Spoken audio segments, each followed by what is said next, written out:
I love this little collection of talks. Going to end next week. I want to encourage you to link into next week's talk. I don't normally do a teaser for the week ahead, but I'm so excited about the message next week and what it could mean for you and for us as a church and for the church in the world. But today we're looking at Cimednap. Cimednap. If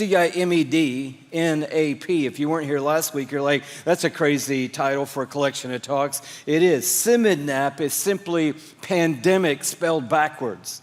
And what we're wanting to do in this little collection is to remember that God restores. And I know last week we talked about how, a lot of people are thinking, hey, why do we want to go back to 2020 and the pandemic era? Let's just move on. We've made it. Let's just move on. And we talked last week that we want to go back because a lot of times in life, you have to go back before you can go forward. We also talked about how last week we want to go back because we want to be reminded that God has brought us through. But another reason why we want to go back is because a lot of people are still stuck there and we care. Jesus left the 99 for the one. And as I've been researching and just looking into the after effects of the pandemic on the world and on Americans in particular, there are a lot of people still stuck in the pandemic. They had a situation that didn't change. Now, I know, there's all kind of people who had all kind of experiences in the pandemic. There's one guy I know, in his particular business, in the pandemic boomed. I'm talking exploded. So much so that he and his wife went to the Bahamas and spent most all of 2020 in the Bahamas, sailing around, booming business. Came back after that and bought a new dream home. Welcome to 2020. Yeah, it was incredible. How do you like our tan? But then there was also Bob Dragoo. He was our lifelong friend, was living at his family's house the summer that Shelley and I got married, was a board member of Passion, Inc., and died of COVID. And in the midst of all of the crazy that was 2020, I was a part of that celebration of life. There was also a healthcare worker who's a friend of mine, and because of the need and one of the spikes, he was traveling to another city, to another hospital that was doing specialized COVID treatments, and he was going when work ended on Friday, flying there, basically working straight through the weekend, flying back to work on Monday. That's a healthcare worker that's taking care of people. And he told me about the worst of it when coming into the building and going to the ICU where he was working, he literally had to step over all the body bags in the hallways on the floor. Some of them in closets, some of them in bathrooms, some of them in corners, everywhere, just stepping over body bags to get to the ICU to try to keep people from dying. He said to me, I think I still have PTSD from it. Weekend. Thinking about another person who was telling me about their friend who had a vaccine-related injury that has caused a domino effect of all manner of things in their life. And now this person is struggling while a lot of us are back on our feet and a lot of us are trying to forget about the past and a lot of us are like, I don't even want to think about it anymore. This person's still struggling to kind of move a few steps ahead. I think about my middle school buddy from last week. I've been thinking about him every day. Anybody been thinking about that kid this week? Praying for him. Don't even know where he is or who he is, but praying for so many like him, still recovering. And then I read this article this week, and I know this is all very happy and celebratory, and we'll have a big cookout and fireworks at the end of it because, man, the mood is just so strong. What a downer, right? It's true. I was reading this article and it said, we're through with COVID, but is COVID through with us? And I started reading about long COVID, and I know a guy that had long COVID, but I don't know a lot of people that are struggling with it personally. But then I started reading about the millions of people with long COVID. Not 100, but millions of people.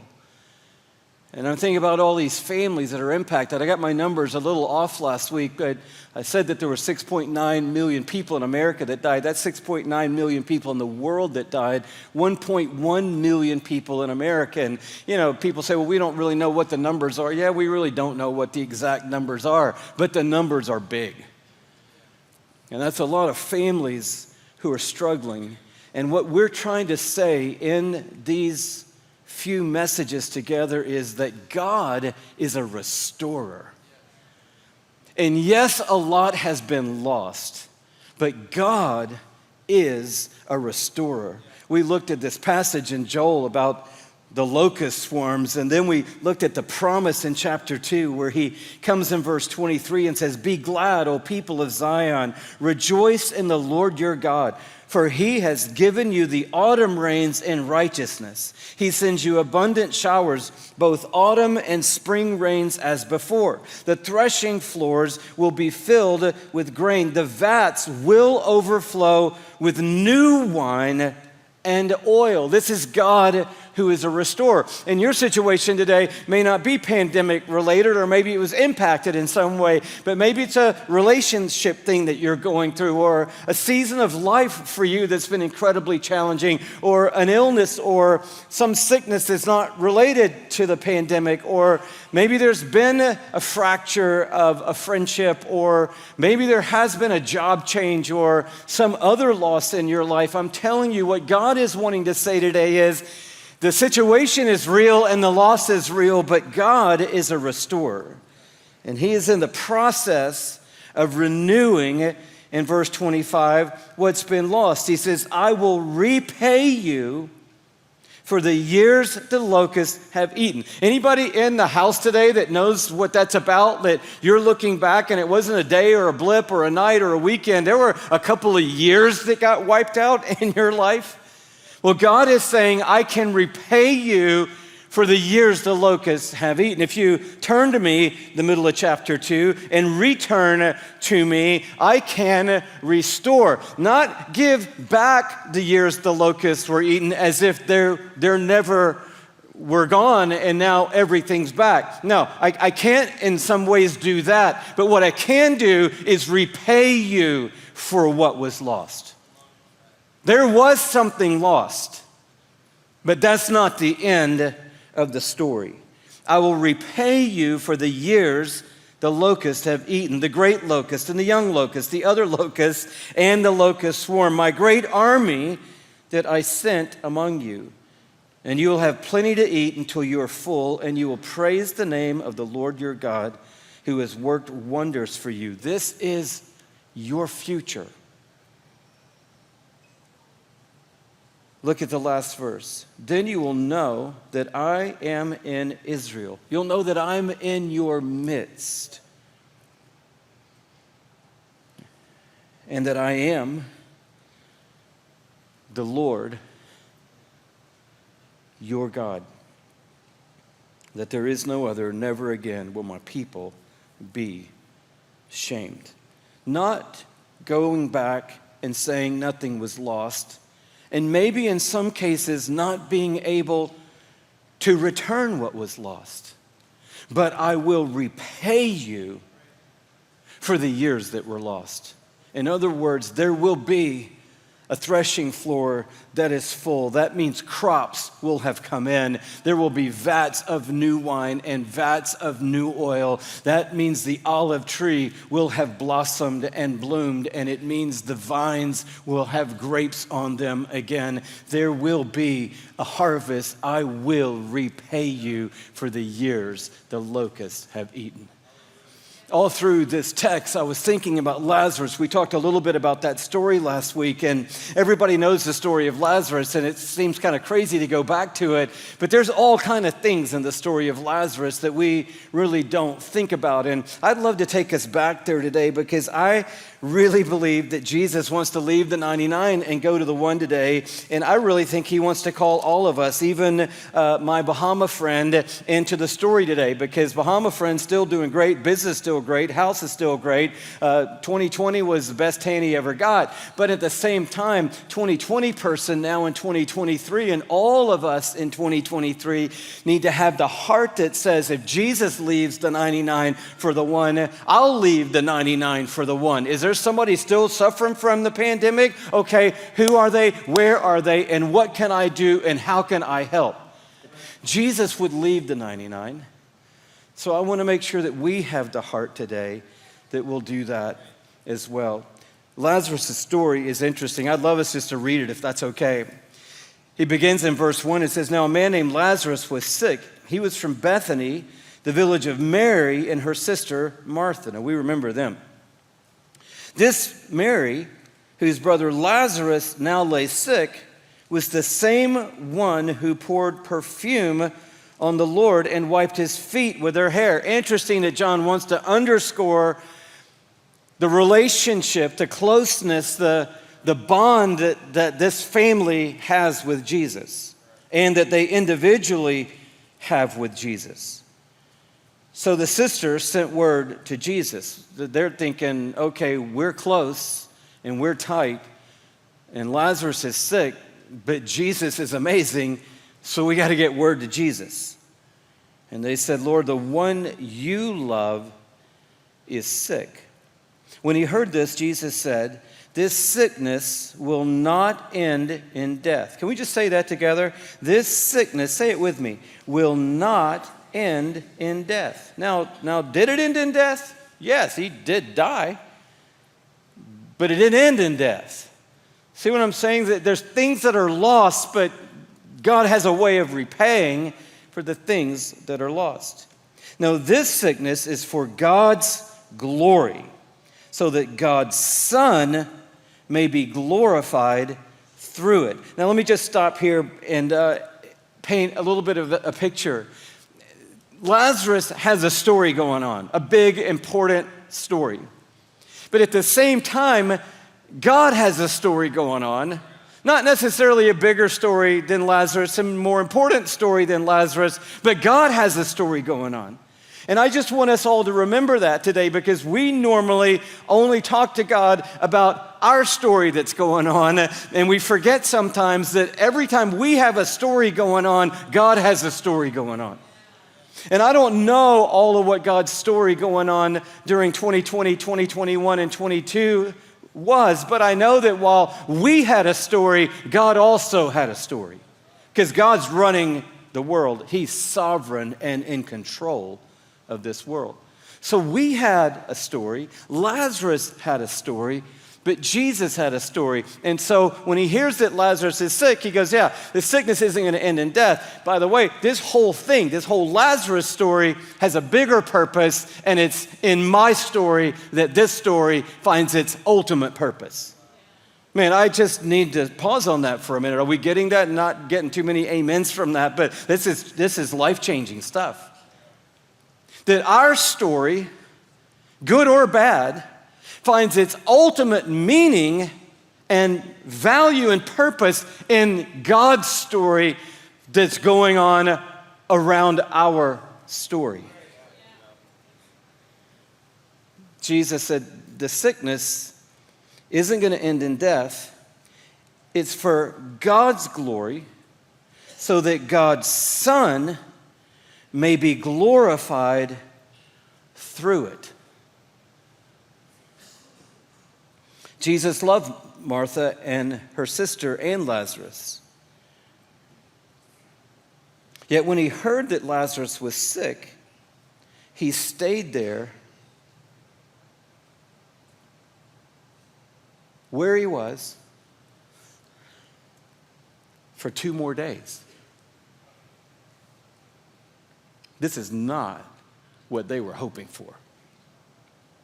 And then he said to his disciples, "Let us go back to Judea." And there were threats against Jesus in Judea, so his disciples remind him of that, and he answers them. And then look in verse 11. After he said this, He went on to tell them, our friend Lazarus has fallen asleep, but I'm going there to wake him up. And you're like, yes, I knew it. He wasn't really dead. He just kind of was sleeping in the tomb the whole time. And his disciples replied, Lord, if he sleeps, he'll get better. And Jesus had been speaking of his death, but his disciples thought he meant natural sleep. So he told them plainly, Lazarus is dead. Can you imagine being Jesus, the Son of God, in a human body and dealing with these guys? And for your sake, I'm glad I was not there. This is not what we want to hear. So that you may believe. But let us go to him. So we got a guy now who's dead. And Jesus said, and I'm good with that. Because there's another story happening here. Stay with me, he said. Let's go. So they go. On his arrival, Jesus found that Lazarus had already been in the tomb for 4 days. Bethany was less than 2 miles from Jerusalem, and many Jews had come to Martha and Mary to comfort them in the loss of their brother. When Martha heard that Jesus was coming, she went out to meet him, but Mary stayed home. I'd already sent a message specifically and particularly, and now it's a couple days later. I'll let you go out and meet him. And Martha came to him, and she said, Lord, if you had been here, my brother would not have died. But I know that even now God will give you whatever you ask. In other words, I still think something could happen. And Jesus said to her, your brother will rise again. She answered, I know he will rise again in the resurrection of the last day. And he said, I am the resurrection and the life. He who believes in me will live even though he dies. And whoever lives and believes in me will never die. Do you believe this? That's a lot of believes. Yes, Lord, she told him. I believe that you are the Christ, the Son of God, who has come into the world. And after this, she had said this, she went back and called her sister Mary aside. The teacher is here, she said, and he's asking for you. When Mary heard this, she got up and quickly went to him. Now, Jesus had not yet entered the village, but was still at the place where Martha had met him. When the Jews who had been with Mary in the house, comforting her, noticed how quickly she got up and went out, they followed her, supposing she was going to the tomb to mourn there. When Mary reached the place where Jesus was and saw him, she fell at his feet and said, similar to her sister, Lord, if you had been here, my brother would not have died. When Jesus saw her weeping, and the Jews who had come along with her also weeping, he was deeply moved in spirit. And he was troubled. Where have you laid him, he asked. Come and see, Lord, they replied. And then verse 35, Jesus wept.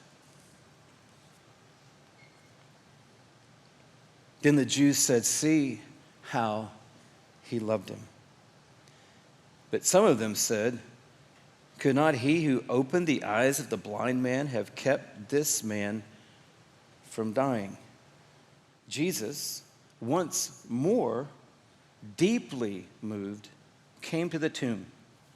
It was a cave with a stone laid across the entrance.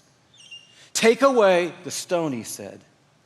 But Lord, Martha replied, the sister of the dead man, by this time there's a bad odor, for he's been there 4 days.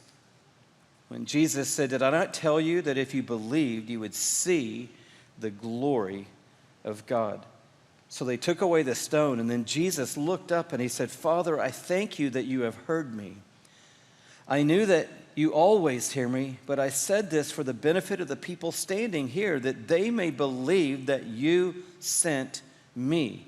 Story, move the stone. Big story. I need people here to get what's going on planet Earth right now.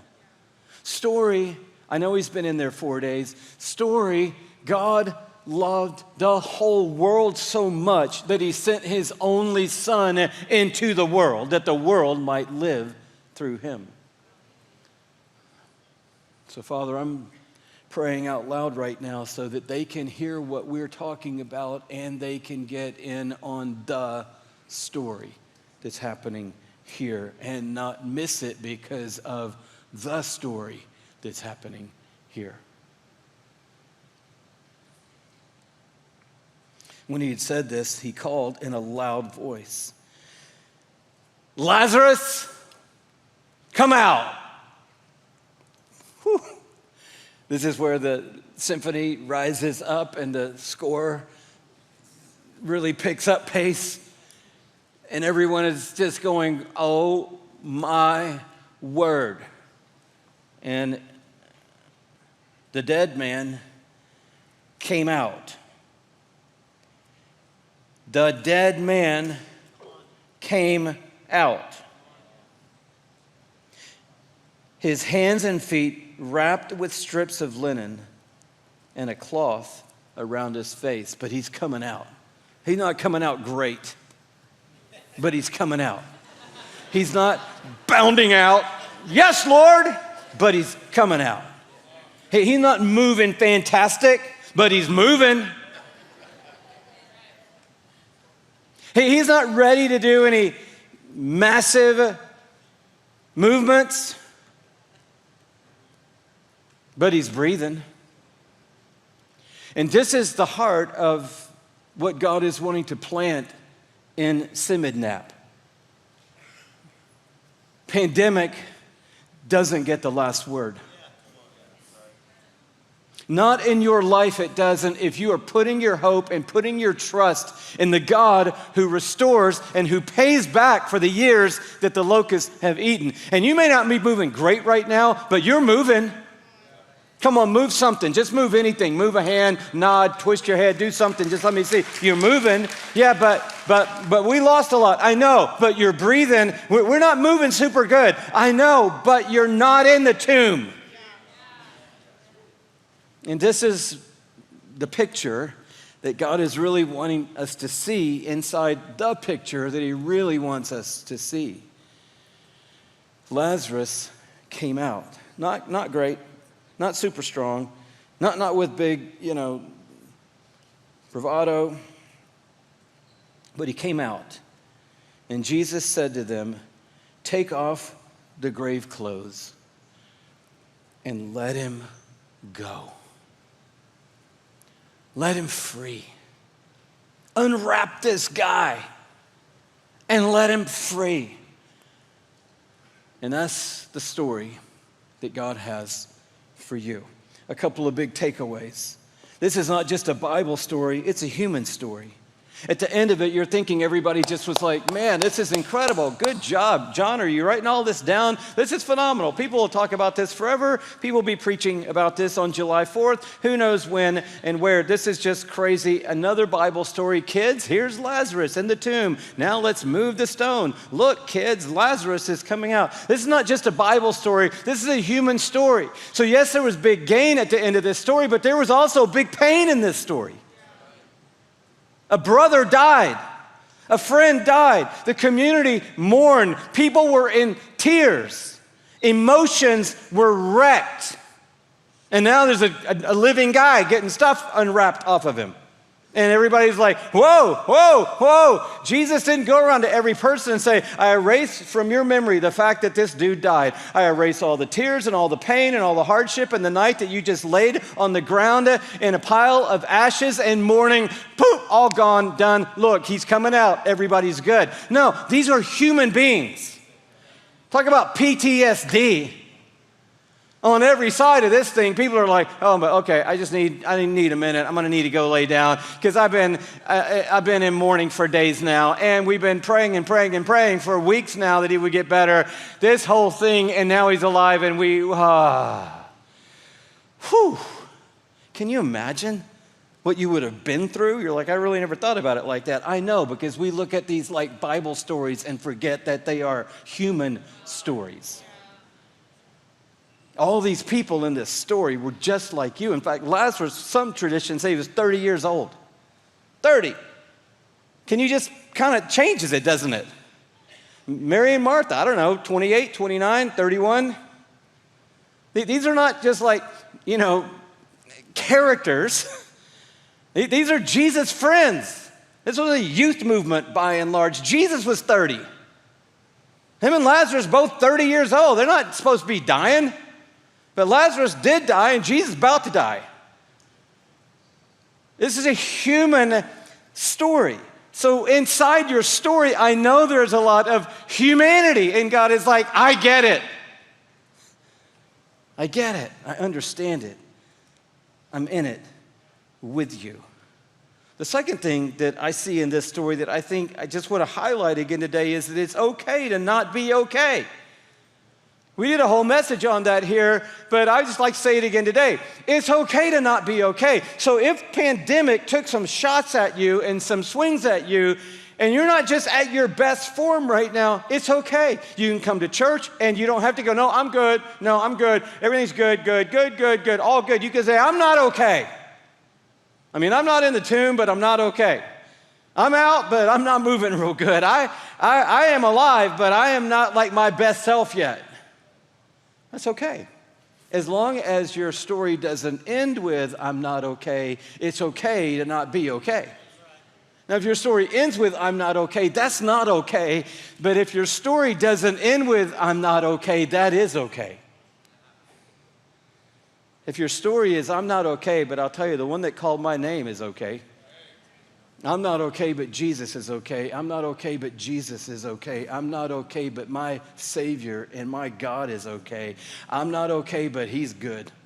And if He's good and I'm with Him, then me not being okay means that I am going to keep my eyes on Him until I am okay. And I do believe I'm going to be okay because He's okay. I'm not okay currently, but He's okay currently. So I know I'm going to be okay because He is okay. And it's okay to use the word if you'd only been there. Jesus didn't go, oh, Martha, come on, we're friends here. You can't doubt me. You can't be questioning my timing. And Mary shows up. If you'd just been here. He wasn't bothered by any of that. In that human story, he actually felt it, and then he wept. You're like, how could he get so emotional when he knew he was about to bring him out of the tomb? Why did he go, oh, I feel sad, but not too sad? Because they were broken down, and he loved them. And he didn't mind them saying, if you'd just been here, he'd still be alive. And so I just want you to know today, God doesn't mind your if, and He doesn't mind you not being okay as long as your not being okay isn't the end of your theology. And as long as you don't let pandemic steal away from you the end of that, which is I'm not okay, but Jesus is okay. The third thing, we've already talked about it, that's so powerful in here is that your pain moves God. I don't know, that's beautiful and mysterious. That your pain moves God. He was deeply moved. And He's deeply moved for you. He's not just sitting ambivalent somewhere in heaven. But the fourth thing is that Jesus is in your story. That's the most important thing of this story, is that Jesus was in the story. It didn't have to end this way. We don't know how it could have ended that way or that way or that way, but it's going to be okay because Jesus is in the story. And I just want to encourage somebody somewhere in the world today to make that your new confession. Hey, this whole thing is a wreck right now, but here's the thing. Jesus is in this story right now. It may not be a Bible story, but it's a human story, and you're in it, and He's in it with you. And if your trust is in Him, your confession needs to be, Jesus is in my story. Therefore, no matter what else is happening in the story, I believe that there is going to be something happening in the story that is going to be good and glorious in this story and from this story. And I'm just going to make a new confession. We are happy to share all the hard, but we forget to add, but Jesus. Jesus is in my story. Not a story, my story, right now in my story. And you may have buried a loved one. You may have been a healthcare worker that absolutely went through an unimaginable time of stress. And maybe you do have PTSD because of the things you saw and the death that you saw and the hours that you labored. Another friend of mine was telling me about working in just like triage. Said all we were doing was just trying to keep people from dying. There was no what's happening, why is it happening? It was just, we're just trying to keep people from dying. And he said, and you know the crazy part of it? They ran out of all the stuff that you wear. People were grabbing gowns out of the surgical unit and putting them on and taking duct tape and taping all the openings.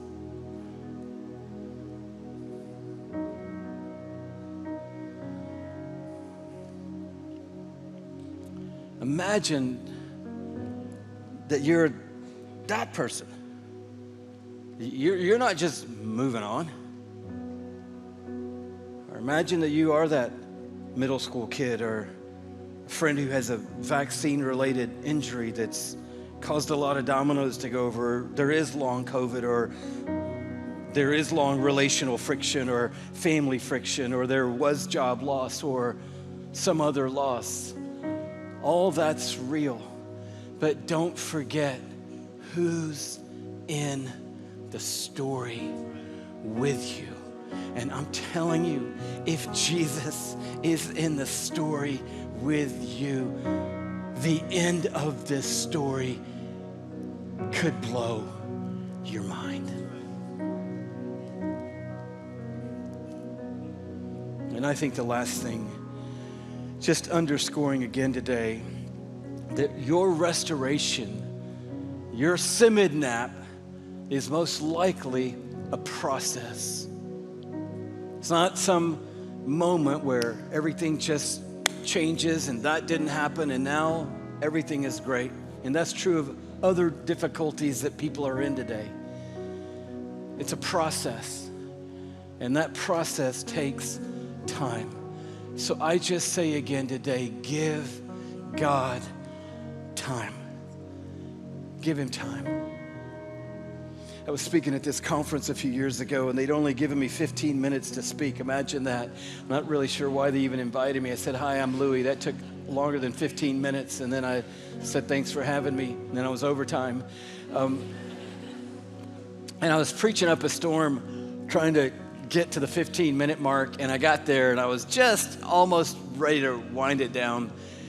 And I said, I'm so sorry, I'm out of time. And this kind person, this only happened 2 times in my whole lifetime, so they're very vivid moments, and I prayed for more, but they just don't come. This nice gentleman sitting about 4 rows back, he said, give the man some more time. Like, this was a leadership event of very refined people, and I wasn't expecting that. Give the man some more time.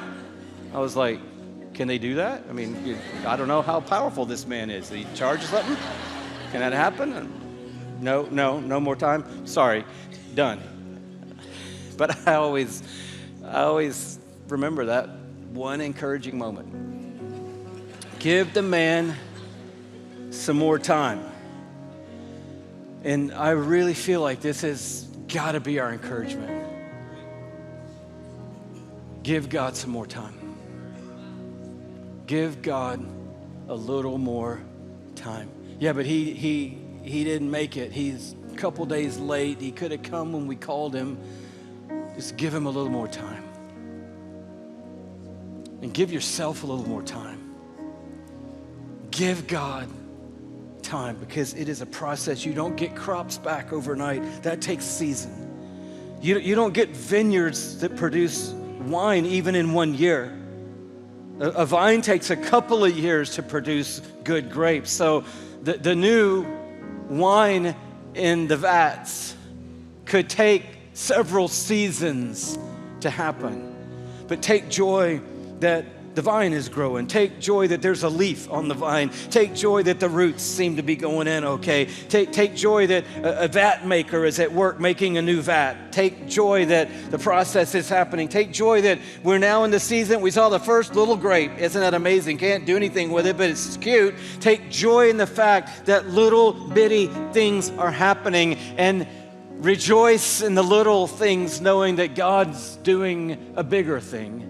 And ask him that today. Say, God, I'm telling you, this is a mess. You got to redeem it. This is a mess. You better be using it. I'm trusting that you're using it. This is a wreck right now. So I'm trusting, God, that the wreck of this is going to produce some kind of glory for you in this.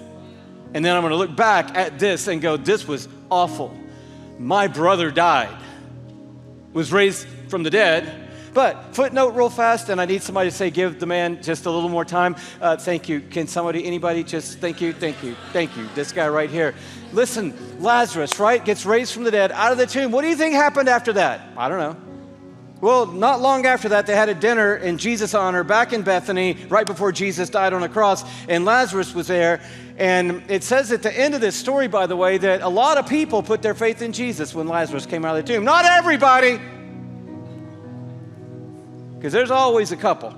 I don't know. Looks like he's alive. But you know, I don't know. But a lot of people put their faith in Jesus because Lazarus. So much so, get ready for this, that the same religious leaders that were aiming to snuff out Jesus set their sight on Lazarus. And said, this guy is leading so many people to this guy. We got to snuff out this guy, but we also got to shut up this guy. And they aimed to kill Lazarus. I got my grave clothes off, but sadly now, I got a bullseye on my head. How great was that? I died, but I'm not dead, but I'm wanted. Whew! This is something.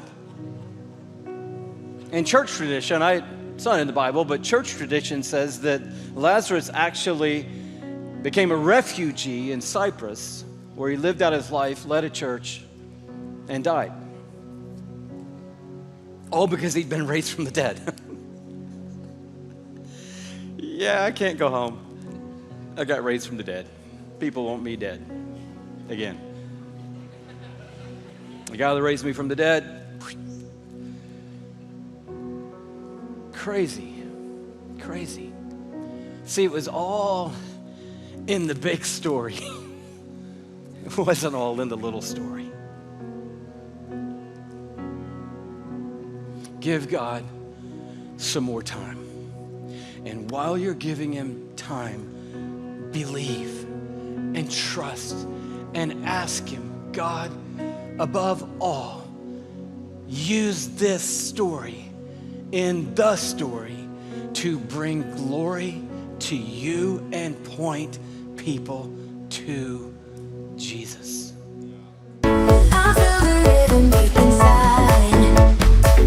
It's like a fire burning bright. Oh yeah, it takes me on a journey far and wide, where dreams come true, day and night. The dance of life, it sets me free, a celebration of what we can be. With every step, we're reaching higher, higher.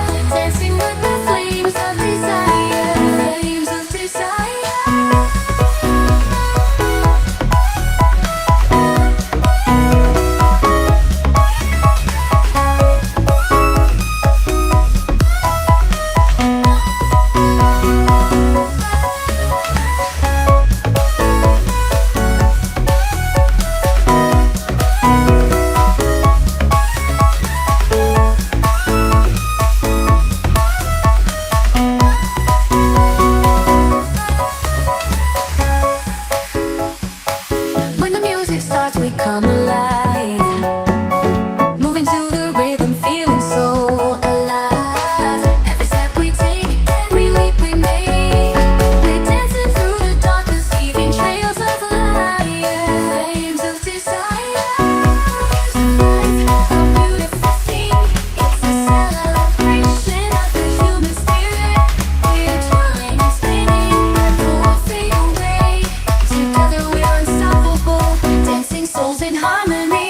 Oh, we're all connected in this cosmic tapestry. From every corner of the world we come together, you and me. We move in sync, our hearts beating as one. With every step we take, a new journey's begun.